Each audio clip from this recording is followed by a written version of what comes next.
इसीलिए शास्त्रों में लेख लिखा गया कि इंसान जैसा अन्न खाएगा वैसा मन होगा। अन्न शुद्ध अगर है तो शुद्ध मन हो जाएगा। 5 कोष इंसान में हैं। अन्नमय कोष है, मनोमय कोष है, ज्ञानमय कोष है, विज्ञानमय कोष है और आनंदमय कोष है। आप सभी को राधा स्वामी। देखिए, जो आज का सत्संग का विषय है उसमें महाराज जी ने बताया कि इंसान जैसा अन्न खाएगा उसका वैसा ही मन हो जाएगा। अगर इंसान अच्छा मन खाएगा, शाकाहारी भोजन खाएगा तो उसका शुद्ध मन होगा, शुद्ध विचार होंगे। और अगर इंसान मांसाहारी भोजन खाता है तो उसके विचार राक्षस जैसे हो जाएंगे।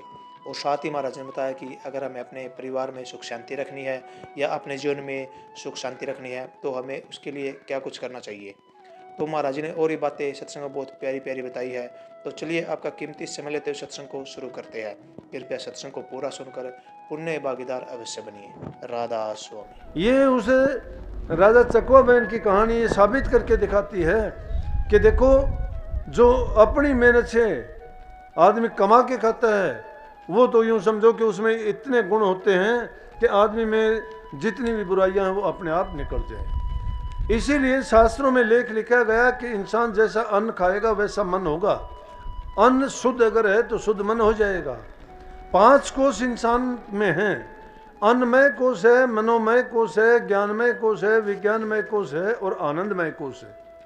आनंद सबके बाद में आता है, लेकिन उस आनंद की शुरुआत कहाँ से होगी? अन्नमय कोष से होगी। अन्न कौन सा होगा? जो ईमानदारी से, सच्चाई से, मेहनत से और 20 नुमों की कमाई से कमा के खाया जाए।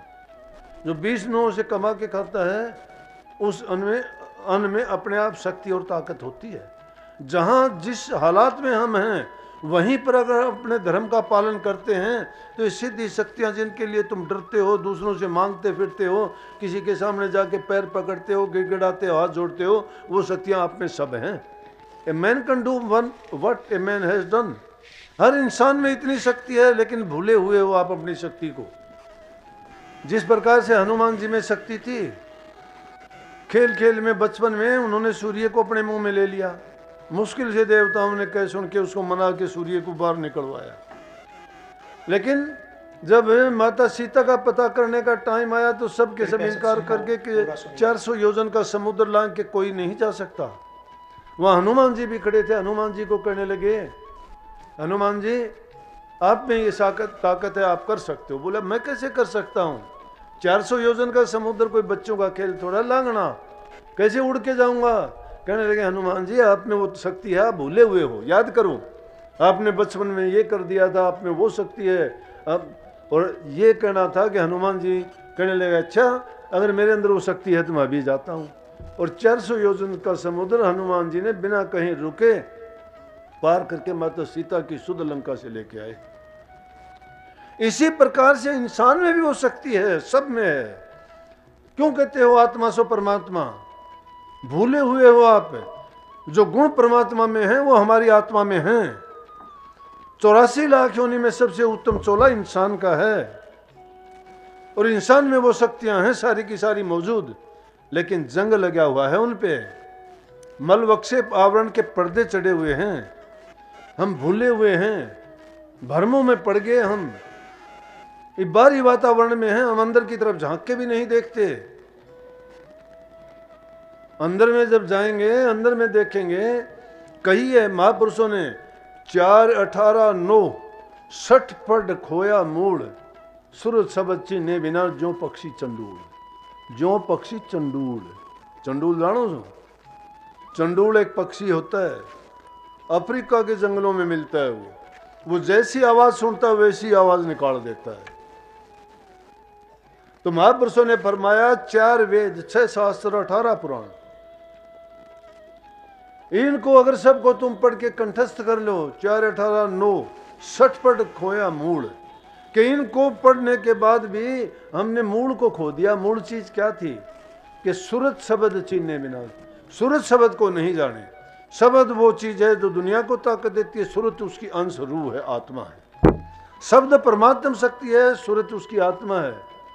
कि अगर सूरत शब्द को हमने नहीं चिन्हा, सूरत शब्द का योग नहीं किया, इस आत्मा को परमात्मा के साथ जोड़ने का हमने नुक्ता नहीं सीखा और मेहनत करके उसको प्राप्त नहीं किया, तो हम ऐसे ही हैं जिस प्रकार से वो चंडूल पक्षी। हम भी दूसरों की बात सुन के ऐसे ही बोलते रहते हैं, कहते रहते हैं, करते नहीं। कहते हैं करते नहीं, मुंह के बड़े लबार, काला मुखड़ा होएगा साईं के दरबार। कहते हैं करते नहीं, मुंह के बड़े लबार, मुंह से बकते हैं, कुछ का कुछ बकते हैं, कहते नहीं। कहना तो होता है जायज बात का, बकना होता है नाजायज। कुछ का कुछ बोलो, झूठ का झूठ बोलो, मारो कुछ के कुछ, जिनका कोई ओर नहीं, कोई अंत नहीं, कोई गुण नहीं, कोई फायदा नहीं, कोई शिक्षा नहीं, कोई मतलब नहीं। अगर मतलब की बात की जाए, वो बोलना होता है, वो समझना होता है। इसीलिए उस चंडूल पक्षी की अगर हम कर लेते हैं, उनकी तरह से किसी बात को सुना और यूं का त्यों बोल दिया, तो हमारे पल्ले कुछ नहीं है। वो तो कहीं सुनी और इधर उधर की बात हमने बोल दी। इसलिए इसको करनी का भेद बता के करनी करो। करनी किसी क्षेत्र में जाओ, करनी करो। जमींदार खेत में काम नहीं करेगा, करनी है, मेहनत नहीं करेगा, क्या मिलेगा। विद्यार्थी स्कूल कॉलेज में किताबों में मत्था नहीं मारेगा, मेहनत नहीं करेगा, क्या मिलेगा। करनी करना है। एक साधक अगर सुमन भजन और ध्यान में मन को नहीं लगाता है, ये करनी वो नहीं करता है, तो उसकी बातें थोथी हैं। करनी बिन कथनी कथर, अज्ञानी दिन रात, कुकर जो भौंसुत फिर सुनी सुनाई बात। कुकर कुत्ता देखा हुआ ना, एक गली में एक कुत्ता भौंकता है, दूसरे पीछे पीछे वैसे ही भौंकते, उनको पता नहीं क्यों भौंकता है ये। एक बार उनके कान में आवाज आनी चाहिए, पूरे गांव में कुत्ते भौंकने की आवाज शुरू हो जाएगी। इसलिए उस भौंकने से बचो। ऐसे बोलने से क्या फायदा। मेहनत करो। मेहनत कब होगी, जो गुरु बताता है उस रास्ते पे चलो। गुरु क्या बताता है, गुरु कहता है कि सूरज शब्द का योग साधो, और उसकी पहली सीढ़ी है नाम का सुमन। सुमन करने का भी बहुत लंबा चौड़ा तरीका है। ये ना सोच लेना हमने नाम मिल गया और उस नाम को 10 बार तुमने जबान से बोल दिया या उसको ख्याल भी कर लिया तो तुम्हारा सुमन हो गया। नहीं, सुमन भी अनेक प्रकार का होता है। एकाग्रचित होकर जब तक हम कोई काम नहीं करते, किसी चीज़ में हमें फ़ायदा नहीं होता। अगर तुम कोई भी काम करते हो, ड्राइवर गाड़ी चलाता है, एकाग्रचित होकर चलाता है, लापरवाही करेगा तो गाड़ियों पर भी लिखा होता है सावधानी हटी दुर्घटना घटी। तो मन तो बड़ा बेईमान बसता है, ये तो इंसान को डगमग रखता है, अंदर में टिकने ही नहीं देता एक सेकंड के लिए भी। इसलिए अंदर में प्रवेश करना पड़ेगा। नोदर मुंद सुन्न में चढ़ जा जहां है अविचल राम। उस अविचल राम को अगर देखना चाहते हो, उसको दीदार करना चाहते हो और जन्म मरण से छुटकारा पाना चाहते हो, तो अंदर में प्रवेश करो।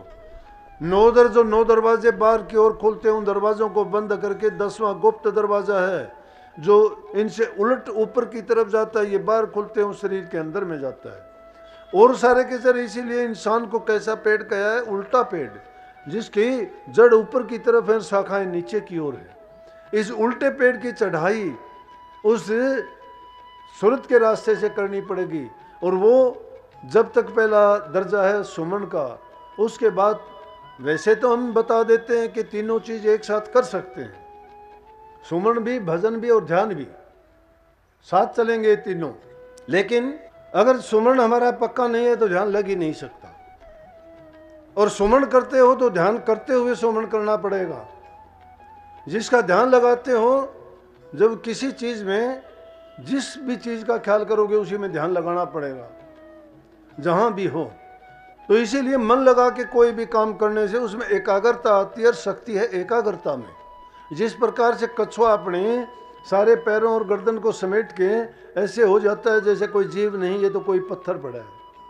इसी प्रकार से इंसान को भी जो मन की वृत्तियां दिखाई नहीं देती, बाहर बिखरी हुई है, बिखरी हुई हमें नजर आती हैं। अगर देखना चाहो तो जब भी ध्यान में बैठो तो ख्याल कर लेना, कभी मन तुम्हारा काम की तरफ भागेगा, कभी किसी इंसान की बातों की तरफ भागेगा, कभी घर के किसी धंधे की ओर भागेगा, कभी संतान की तरफ और कभी किसी तरफ, कभी किसी तरफ। वो जो है मन की वृत्तियों का बिखराव जो बाहर की तरफ ये है।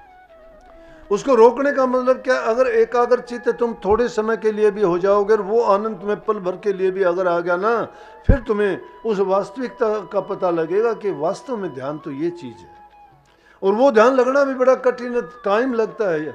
यूं कठिन है, पिया का मार्ग कठिन है, खांडे की धारा डगमगे तो गिर पड़े नहीं उतरे पारा। वो उस पिया का मार्ग है, बहुत कठिन है, आसान नहीं है। लेकिन अगर डगमग हो गए तो गिर जाओगे, और अगर उस पर तुम शिथिल होके चलोगे तो निश्चित रूप से पार हो जाओगे इस संसार सागर से।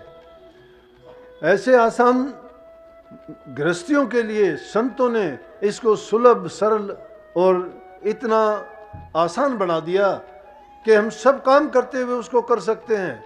बल्कि जो आदमी काम नहीं करता है, अपना मेहनत करके कमा के नहीं खाता है, वो अगर ध्यान करने की बात करता है कभी ध्यान नहीं कर सकता, कभी भी नहीं कर सकता, ध्यान लग ही नहीं सकता।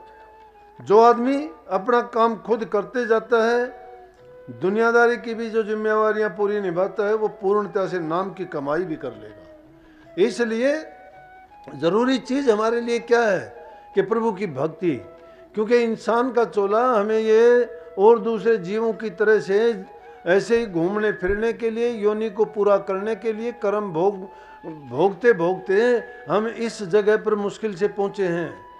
और वो अब भी अगर हमने उन कर्मों का अंत नहीं किया, अब भी उनको नहीं पूरा किया, तो फिर वो कर्म हमारे पीछे लगे चले जाएंगे। फिर वो कर्म सतगुरु की एक खूबी है, इसीलिए वो यमराज की मार से बचा देते हैं जीव को। यमराज की हिम्मत नहीं होती कि संतों के जीव को छू भी पाए, क्योंकि जिन्होंने संतों से नाम लिया है, नाम धुर की टिकट होती है। और जिस जीव को मोर लग जाती है, काल के जीव नहीं उसको कुछ भी उसके कार्य में दखल दे सकते। हाँ, कदम कदम पर उसके लिए बाधाएं जरूर पैदा करेंगे, उसको भटकाने की कोशिश करें। कितने जीव आते हैं, आके कहते हैं, एक बार तो कहते हैं जी नाम देखा देखी लेते हैं, नाम लेते हैं, और फिर उसी नरक में फिर जा पड़ते हैं, वही शराब का गंदा पानी पीना शुरू कर देते हैं, वही जीव हिंसा, अंडे मांस खा के अपने जीवन को बर्बाद करते। क्या मिलता है उससे?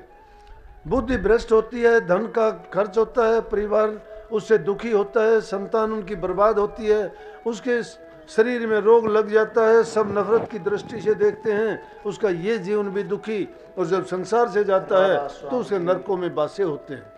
नरकों में बास होने के कारण कष्ट वो भोगता है। कितना नरकों के दुख और कष्ट संतों ने जो उन्होंने फरमाए हैं देख के कि इस जीव की क्या हालत होती है, इसको कितनी पीड़ा सहन करनी पड़ती है, लेकिन फिर भी ये इतना भूला हुआ है। ये वो भ्रम लगे हुए हैं इस जीव के। संत सतगुरु जब मिल जाता है, इसीलिए संतों ने कहना कि गुरु मिले फिर कहाँ कमाना। अरे गुरु मिले क्या कमाना का मतलब ये है कि गुरु जब हमें मिल गया तो फिर हमें उन बुरी बातों में पड़ो नहीं गए तो हमें इतनी जरूरत नहीं रहेगी, हम क्या करें। भक्ति नीरस नजर आती है शुरू में देखने वालों को, लेकिन जिसका मन फकीरी में और भक्ति में लग जाता है वो सुख अमीरी में नहीं है। संतों की और महात्माओं की जो भी लगे, लड़कियों की बात भी देखोगे, मीराबाई की क्या हालत हुई, राजकाज के भी उन्होंने ठाठ बाट छोड़ दिए, सहजोबाई के छोड़ो क्या हालत हुई, उन्होंने भी कोई परवाह नहीं की दुनियादारी की। एक भक्ति में जब उसका मन लगा, कर्मा बाई की बात सुनते हो, उन्होंने जब प्रभु में नाम में उन्होंने जब मन को लगाया, मन की शांति मिली, जब एकाग्रता हुई और प्रभु के साक्षात दर्शन हुए, तो उनको और लेने के लिए क्या रहा। ये दुनिया के जीव तड़पते हैं, बिलखते हैं उस क्षण के लिए कि कभी उनको उस मालिक का दीदार भी हो जाए जो इस सब सृष्टि का इस का रचयिता है, उसने किस तरह से क्या क्या किया है खेल। अगर वो जिसको मिल जाता है उसके फिर क्या कमी रह जाती है। लेकिन हम भटके हुए हैं, वो हमारी भटकना छूटती नहीं है। हम सोचते आगे से आगे कि इस चीज़ में सुख है, इसमें आराम है, लेकिन दुनिया के पदार्थों को जिसको भी देखोगे, उन पदार्थों में आराम सुख कहीं भी नहीं है। आनंद अगर मिलेगा तो आत्मा आनंद में होगा। सत्संग को पूरा सुनने के लिए आपका बहुत बहुत धन्यवाद। तो जैसा कि प्यारी साध संगत जी, आपने सत्संग में सुना कि महाराज ने बताया कि अगर हमारा अन्न शुद्ध होगा तो हमारे विचार शुद्ध होंगे, हमारा जीवन वो पवित्र होगा, और अगर हम अन्न राक्षस प्रवृत्तियाँ खाते हैं तो उससे हमारे विचार भी वैसे ही हो जाएंगे, जो हमारे विचार है वे बहुत बुरे हो जाएंगे। तो कृपया आप अपने अन्न पर विशेष ध्यान दीजिए, आप हमेशा सादा और शाकाहारी भोजन कीजिए। और साथ ही जैसे कि महाराज जी ने बताया कि अगर हम सच्चे मन से भक्ति करते हैं तो भक्ति किस तरह हमारे जीवन को संवार देती है, किस तरह हमारे जीवन को सफल बना देती है। तो कृपया महाराज जी की इन बातों को, महाराज जी जो जो बातें प्रवचन में बताई है, इन बातों को अपने जीवन में अवश्य उतारिए और अपने जीवन को सार्थक अवश्य बनाइए। और साथ ही अगर आपको सत्संग अच्छा लगा तो कमेंट बॉक्स में राधा स्वामी लिखकर पुण्य भागीदार अवश्य बनिए। मिलते हैं जल्दी एक और नए और बहुत ही प्यारे सत्संग के साथ। तब तक के लिए राधा स्वामी।